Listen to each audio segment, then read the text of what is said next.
सभी साथियों को नमस्कार। साथियों, यहाँ पर आप देख पा रहे हैं minister of finance department expenditure द्वारा 26 मार्च 2025 को या ग्रुप इंश्योरेंस स्कीम का जो टेबल है यहाँ पर जारी कर चुका है। और इंश्योरेंस का कैलकुलेशन कैसा होता है आज एग्जाम्पल के माध्यम से समझने की कोशिश करते हैं। यहाँ पर देख पा रहे हैं सब्जेक्ट में central government employees group insurance scheme 1980 table of benefits for the saving fund for the period from 1 January 25 to 31 March 25। यानी 1 जनवरी 25 से लेकर 31 मार्च जिनका रिटायरमेंट हो चुका है या होने वाले हैं उनके लिए ये आदेश काफ़ी महत्वपूर्ण है। दोस्तों, जो भी गवर्नमेंट एम्प्लॉयज रिटायरमेंट होते हैं उनको ग्रुप इंश्योरेंस स्कीम के रूप में एक मुफ्त अमाउंट मिलता है, उसी को लेकर ये आदेश है। जिनका रिटायरमेंट 1 जनवरी 25 से लेकर 31 मार्च 25 तक होने वाला है उन सब के लिए ये आदेश काफ़ी महत्वपूर्ण है। यहाँ पर देख पाए यह टेबल जिनका कंट्रीब्यूशन थ्रू आउट 10 रुपीज़ यानी अपने पूरे सर्विस पीरियड में 10 रुपीज़ हुआ है उनके लिए ये टेबल है। और इसी प्रकार जिनका कंट्रीब्यूशन पहले 10 रुपीज़ था उसके बाद 15 रुपीज़ हुआ और अब 30 रुपीज़ है उनके लिए ये टेबल है।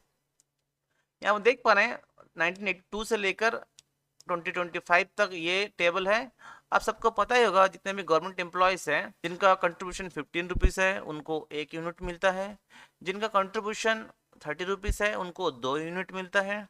इसी प्रकार जिनका कंट्रीब्यूशन 60 रुपीज़ है उनको 4 यूनिट मिलते हैं और जिनका कंट्रीब्यूशन 120 रुपीज़ है उनको 8 यूनिट मिलते हैं। दोस्तों, काफ़ी अच्छा आदेश है। जितने भी गवर्नमेंट एम्प्लॉय सेंट्रल गवर्नमेंट के जिनका रिटायरमेंट 1 जनवरी 25 से लेकर 31 मार्च 2025 के बीच हो उनका इंश्योरेंस अमाउंट जो भी है सेटल करने के लिए काफ़ी अच्छा आदेश है। 3 एग्जाम्पल के माध्यम से समझते हैं कि आपको इंश्योरेंस का अमाउंट कितना मिल सकता है और इसका कैलकुलेशन कैसा होता है। मान लीजिए पेंशनर का नाम है मिस्टर ए। एग्जाम्पल मान लीजिए आप ग्रुप सी में अपॉइंट हुए हैं, इनरोलमेंट 1190 में हुआ है या 1190 में आपका इनरोलमेंट हुआ है। मान लीजिए आपका रिटायरमेंट 31 मार्च 25 को होने वाला है, तो इसका कैलकुलेशन आपका जो ग्रुप सी एम्प्लॉयज़ है उनके लिए 30 रुपीज़ के लिए 2 यूनिट मिलेंगे। और जो यहाँ पर जो अमाउंट देख पा रहे हैं यह अमाउंट आप यहाँ पर इंश्योरेंस का जो टेबल है 1990 मार्च में जो अमाउंट है आप देख पा रहे हैं 29,249.38 रुपीज़। इसी का मल्टीप्लाई बाय 2 इनका टोटल अमाउंट बन जाता है 58,498.76 रुपीज़। अगर आप ग्रुप सी में हैं और 31 मार्च 25 को रिटायरमेंट हो रहे हैं तो आपको ग्रुप इंश्योरेंस का जो अमाउंट है इतना मिल सकता है। इसी प्रकार दूसरे एग्जाम्पल से समझते हैं। यहाँ पर मान लीजिए आपका जो अपॉइंटमेंट और इनरोलमेंट जो भी है 1190 को हुआ है और आप इनिशियली आप 30 रुपीज़ कंट्रीब्यूट किए हैं, उसके लिए आप 2 यूनिट मिल जाएंगे। यहाँ पर देख पा रहे हैं 2 यूनिट का जो अमाउंट है 58,498.76 रुपीज़। और इसी दौरान आपका ग्रुप बी में आपका प्रमोशन होता है तो 1120 के अंतर्गत, तो इसका कैसा कैलकुलेशन होगा यहाँ पर देख पा रहे हैं 20 में आपका जो मार्च में जो अमाउंट है 797.94 रुपीज़ देख पा रहे हैं। यहाँ पर ये रहा इनिशियल अपॉइंटमेंट का जो 1190 का था। देन अगर आपका प्रमोशन हुआ है 1190 में, इसका जो अमाउंट है 797.94 मल्टीप्लाई बाय 2, इसका जो अमाउंट है 1595.88 रुपीज़।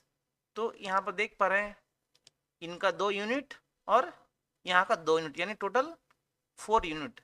अगर आप ग्रुप बी में हैं फिलहाल 31 मार्च 25 को रिटायरमेंट हो रहे हैं तो इसके आप 60 रुपीज़ कंट्रीब्यूट कराए, इसके लिए आपको 4 यूनिट मिलेंगे।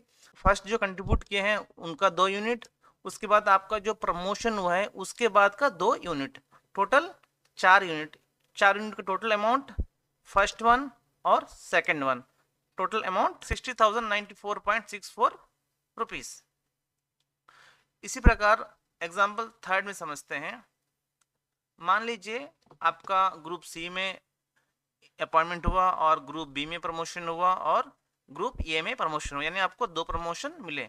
इसके लिए यहाँ पर देख पा रहे हैं पहला फर्स्ट और सेकंड आपने समझ लिया और नंबर थर्ड जो है, मान लीजिए 1125 को आपको ग्रुप ए के अंतर्गत प्रमोशन मिला है और आपका रिटायरमेंट 31 मार्च को होने वाला है।